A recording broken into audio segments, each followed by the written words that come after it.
Gone Strong, I'm Karen Smith, and today I'm here to talk to you about single leg deadlift, one of my favorite exercises. The reasons are many.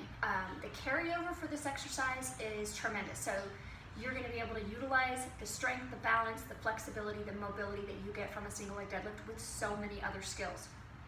There are a lot of times that I see mistakes with a single leg deadlift, so you're not fully getting the best benefit. It's not most efficient when done improperly, and like any exercise, could cause injury. So let's talk about the setup. Let's talk about those common mistakes, and I will demo this for you. Most importantly, take your time. Do these slow and do them body weight first. So pattern the move, practice the move, and then perfect the move. By doing that, you're going to gain foot strength and stability in your ankles, as well as mobility. You're going to be able to track better from your knee, your hip, and your ankle all in alignment versus having something like a valgus collapse where the knee caves.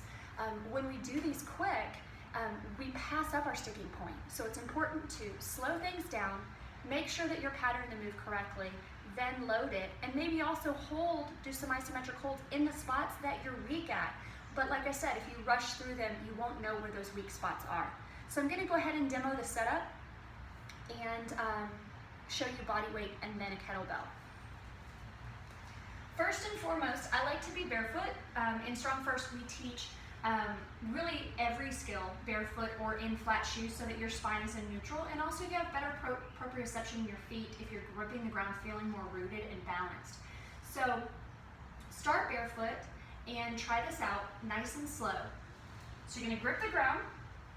Now, the non-working leg, what I want you to do here, this is one of the first common mistakes that I see, is someone will reach their leg back here and have it bent.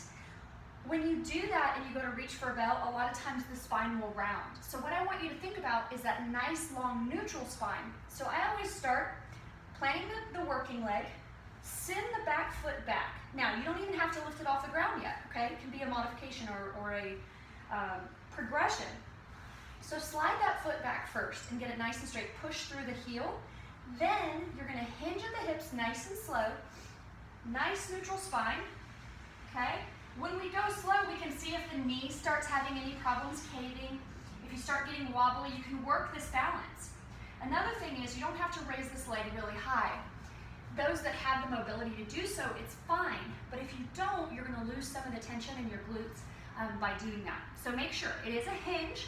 We're not doing a straight leg deadlift. I want you to get the most benefit from your hamstrings, quads, and your glutes by engaging all of them.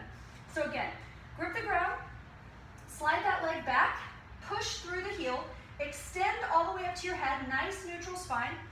Slowly come to the ground, get a nice good hinge and bend here, and come back up, and then repeat. So that's what I want you guys to do. Nice, slow, body weight deadlifts, okay? Then you can add a weight. It can be a kettlebell, it can be a dumbbell, it can even be a barbell as you get really strong in these, okay? So I'm going to show you with a kettlebell, and I'm going to show you contralateral, which is outside the working leg. I'm sorry, on the inside of the body, not outside the working leg. That would be ipsilateral. This gives you a better chance of keeping a nice neutral spine and not leaning to the side. So contralateral, place your foot next to the bell. Same setup, hinge, slide that leg back. When you do so, you want to make sure that you're trying to keep your hips level to the floor. We're not opening up and rotating. That would be another error where people open up the hip. It's a compensation. So think about keeping your hips and your shoulders level to the floor, reaching for your weight. Now, if you do not have the mobility to reach your weight, you would elevate it. So lift it up higher, and you can still do single leg deadlifts. Once you get into the bottom position, you're going to grip your bell, and I want you to load your lats. So don't leave this all disconnected. Keep that lat nice and tight and engaged. Then come to the top. Slowly lower back down, keeping that lat engagement, keeping that nice and tight. Set it back down, and then stand up. I personally like to reset on the ground every rep. That way you can make sure you're staying tight, you're keeping your shoulder packed, you're keeping your core tight and your hips level versus just doing a tap and go. When you get going really fast, you can lose some of your tension and form. So make sure you guys try these out, pattern, practice, perfect, then load. Hope you guys enjoy.